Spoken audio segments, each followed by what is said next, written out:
Hampirlah malam, mari ya Tuhan, sertai aku. Salam sejahtera saudara-saudariku.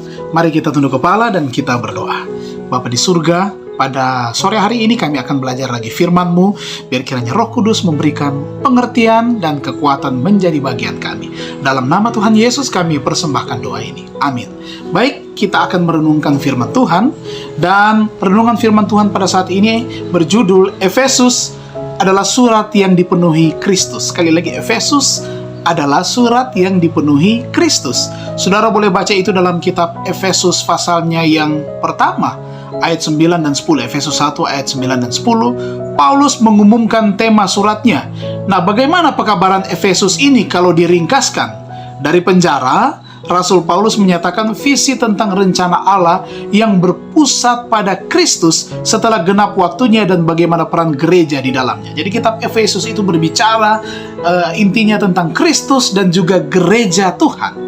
Nah, Allah bertindak di dalam Kristus untuk memulai rencananya, untuk mempersatukan di dalam Kristus sebagai kepala segala sesuatu, baik yang di surga maupun yang ada di bumi. Efesus 1 ayat 10. Dan Dia atau Tuhan melakukan hal ini dengan menciptakan gereja sebagai satu kesatuan yang terdiri dari manusia-manusia yang baru yang berasal dari orang Yahudi maupun juga orang bukan Yahudi. Efesus 2 ayat 14.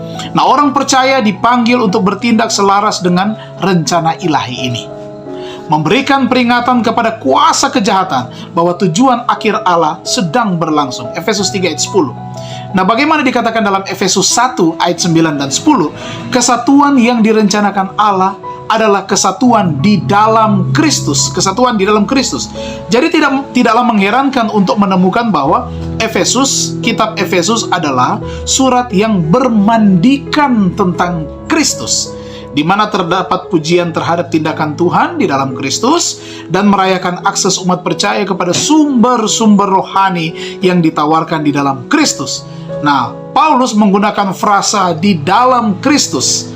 Frasa yang sejenis ini lebih dari 30 kali dan di mana-mana meninggikan tentang Kristus. Kitab Efesus meninggikan tentang Kristus. Nah, ketika dia menggunakan juga kata gereja, ya, di dalam kitab ini kata gereja atau dalam bahasa Yunaninya adalah eklesia.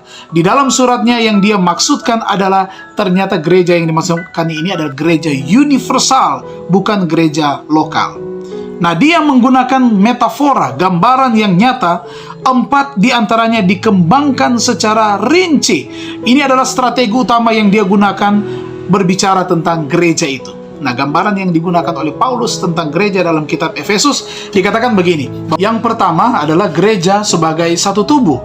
Efesus 1 ayat 22 dan juga ayat 23. Yang kedua, gereja adalah sebagai bangunan atau bait suci. Efesus 2 ayat 19 sampai 22. Dan yang ketiga adalah gereja sebagai pengantin perempuan. Efesus 5 ayat 22 sampai 27. Keempat, gereja sebagai prajurit. Efesus 6 ayat 10 sampai ayatnya yang ke-20. Inilah gambaran-gambaran tentang gereja, dan kitab Efesus juga berisikan atau meninggikan Kristus. Kristus sebagai pusat, Kristuslah yang mendapatkan pujian. Nah, ini boleh menjadi perenungan kita bersama. Mari kita tunduk kepala dan kita berdoa. Terima kasih Tuhan, kami sudah belajar lagi firman-Mu pada sore ini, dan kami serahkan lagi hidup kami ke dalam tangan kasih-Mu. Diberkatilah kami dalam semua rencana kehidupan kami selanjutnya. Kami mendapatkan istirahat yang senang dan nyaman, dan bangun besok pagi dengan kekuatan yang baru. Di dalam nama Tuhan Yesus kami persembahkan doa ini. Amin. Terima kasih, Tuhan Yesus memberkati kita semua.